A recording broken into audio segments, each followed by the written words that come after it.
ការរៀបចំផែនការចំការស្វ័យចន្ទីទប់ទល់នឹងការបម្រែបម្រួលអាកាសធាតុបែកជាពីរផ្នែកសំខាន់ 1. ផែនទីដាំដំណាំ1ហិកតា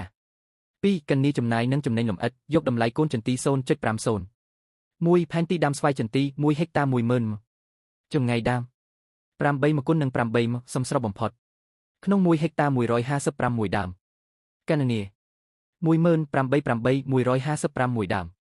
Layout រៀបចំធម្មជាតិ ជួរខាងក្រៅជញ្ជាំងធម្មជាតិ ដាំបាំងខ្យល់អាកាសធាតុត្នោត ស្វាយចន្ទី សណ្ដែក ដំណាំបន្ថែម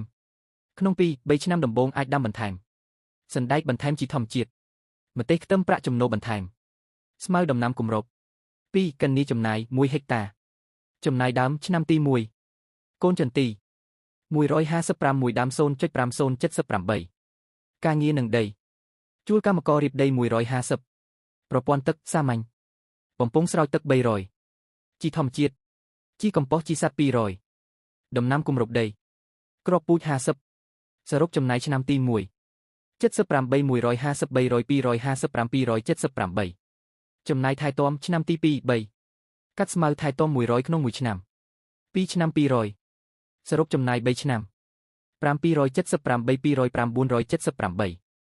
3. ផលិតផលនិងចំណេញ ទិន្នផល ដើម1 8 10K 155 មួយដើម 8K 1248K តម្លៃលក់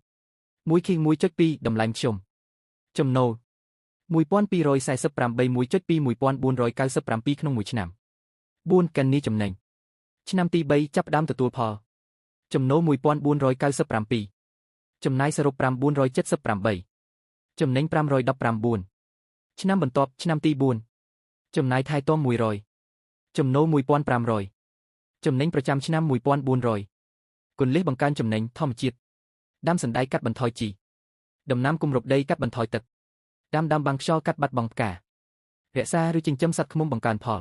1ហិកតា 155 មួយដើម ចំណាយដើម978 3ឆ្នាំ ចំណេញចាប់ពីឆ្នាំទី3 500 បន្ទាប់មកអាចឡើងដល់1000 1400 ក្នុង1ឆ្នាំ